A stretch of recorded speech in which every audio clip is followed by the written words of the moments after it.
അസ്സലാമലൈക്കും, നമസ്കാരം. പ്രിയ സുഹൃത്തുക്കളെ, ഞാൻ ഇവിടെ പൊളിച്ചെടുക്കുന്നത് ആരിഫ് ഹുസൈൻ എന്ന് പറയുന്ന ഒരു തന്തയില്ലാത്തവൻ്റെ കള്ളപ്രചരണങ്ങളും അതുപോലെ തന്നെ ആളുകളെ തമ്മിലടിപ്പിക്കുന്ന വിഷയങ്ങളും കൊണ്ടുവരുന്നതിന് മാത്രമാണ്. അല്ലാതെ എനിക്കിതിലൊന്നും വലിയ റോളില്ല. കാരണം ഞാൻ ഇങ്ങനെ ഇസ്ലാംപരമായിട്ട് വളരെ ശക്തമായിട്ട് ജീവിക്കുന്ന ഒരാളുമല്ല. ഞാൻ നോർമലായിട്ട് ജീവിക്കുന്ന ഒരു മനുഷ്യനാണ്. എന്തായാലും പ്രിയ സുഹൃത്തുക്കളെ, നമുക്ക് ആരിഫ് ഹുസൈൻ്റെ അടുത്ത കള്ളം പൊളിക്കാം. ആദ്യം നിങ്ങളിതൊന്ന് കേൾക്കുക. നമ്മുടെ ആരിഫ് ഹുസൈൻ എന്ന് പറയുന്ന ചെറ്റയുടെ വോയിസ്. രണ്ട് അടിമച്ചന്തയെ വിറ്റു. തെളിവ്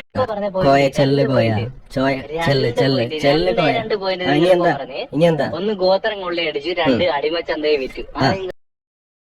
അപ്പൊ പ്രിയ സുഹൃത്തുക്കളെ, നിങ്ങൾ കേട്ടല്ലോ ഈ തന്തയില്ലാത്തവന്റെ വാക്ക്. ഇനി നമുക്ക് അതിനെ കുറിച്ചിട്ട് ജെമിനിയോട് ചോദിക്കാം. ഇതൊരു ജൂതന്റെ സൃഷ്ടിയാണ്, ഇതൊരു ഗൂഗിളാണ്. ഓക്കെ, ഈ തന്തയില്ലാത്തവൻ ഇവൻ തന്നെ ഉണ്ടാക്കിയിട്ട് എഴുതി വെച്ച ഒരു സംഭവങ്ങളാണ് പലപ്പോഴും കേൾപ്പിക്കുന്നത്, ഓക്കെ, കാണിക്കുന്നത് സ്ക്രീനിലൊക്കെ അറബിയിൽ എഴുതിയിട്ട്. ഇതൊക്കെ ഈ തന്തയില്ലാത്തവൻ ചെയ്യുന്നതാണ്. നമുക്ക് എന്തായാലും അതിനെക്കുറിച്ച് ചോദിക്കാം. ഇസ്ലാമിലോ മുഹമ്മദ് നബിയോ അടിമകളെ പെണ്ണുങ്ങളാക്കണമെന്നും അടിമച്ചന്തകളിൽ കൊണ്ട് വിൽക്കണം എന്ന് പറഞ്ഞിട്ടുണ്ടോ? അങ്ങനെ ആളുകൾ പ്രചരിപ്പിക്കുന്നു ചില നാറികൾ. അതിനെക്കുറിച്ച് നിങ്ങൾക്ക് എന്താണ് പറയാനുള്ളത്? കേട്ടോളൂ.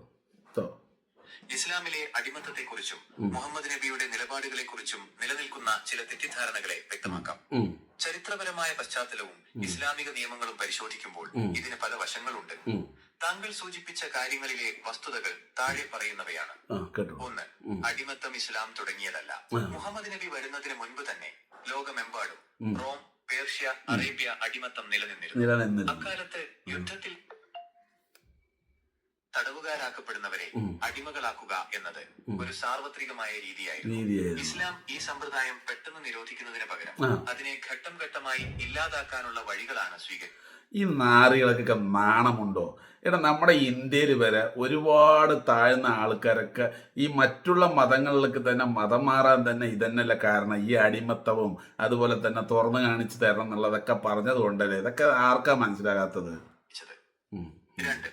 അടിമകളെ മോചിപ്പിക്കാനുള്ള പ്രോത്സാഹനം.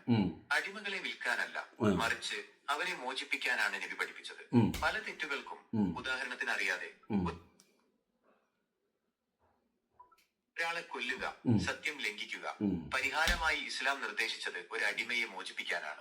അടിമകളെ മോചിപ്പിക്കുന്നത് സ്വർഗപ്രവേശനത്തിന് കാരണമാകുമെന്ന് നബി പഠിപ്പിച്ചു.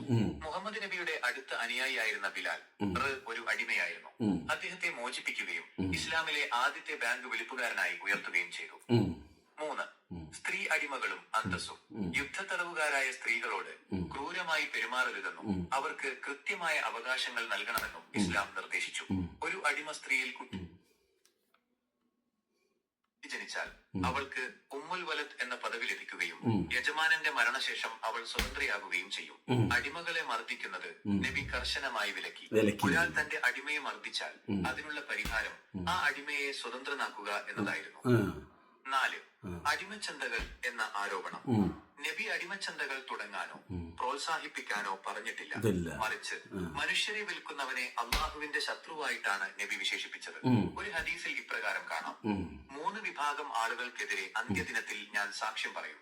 അതിലൊന്ന് ഒരു സ്വതന്ത്രനെ വിറ്റ് കാശാക്കുന്നവനാണ്. 5. സമത്വം. നബിയുടെ അവസാന പ്രസംഗത്തിൽ അദ്ദേഹം ഊന്നി പറഞ്ഞത് ഒരു അറബിക്ക് അനറബിയെക്കാളോ കറുത്തവന് വെളുത്തവനേക്കാളോ യാതൊരു മുൻഗണനയുമില്ല എന്നാണ്. ഇത് അടിമ യജമാന വ്യത്യാസങ്ങളെ ഇല്ലാതാക്കാനാണ് ശ്രമിച്ചത്. ചുരുക്കത്തിൽ ചരിത്രപരമായ ചില സാഹചര്യങ്ങളെ തെറ്റായി വ്യാഖ്യാനിച്ചാണ് പലരും ഇത്തരം പ്രചരണങ്ങൾ നടത്തുന്നത്.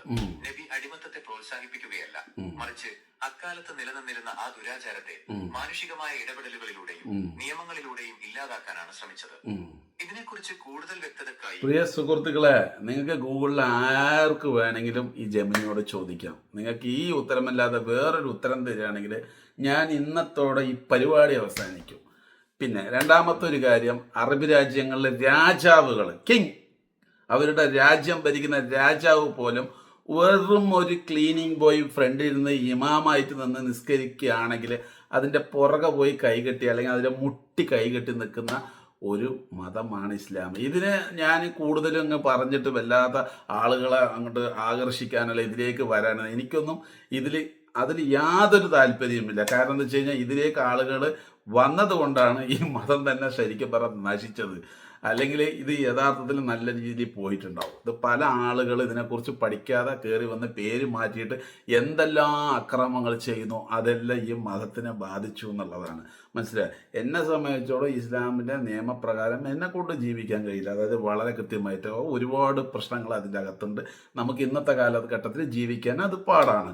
അതുകൊണ്ട് നമുക്ക് ഉള്ളിനുള്ളിൽ ഈമാൻ ഇല്ലാതാവുകയോ അല്ലെങ്കിൽ നമ്മൾ ദുഷ്ടത്തരങ്ങൾ ചെയ്യുകയോ ഒന്നും ചെയ്യുകയൊന്നുമില്ല. നമ്മൾ ഒരാളെ ദ്രോഹിക്കാതെ നമ്മൾ നമ്മുടെ വഴിയിൽ കൂടെ ഇന്നത്തെ കാലഘട്ടത്തിൽ അതിനനുസരിച്ച് ജീവിക്കുക.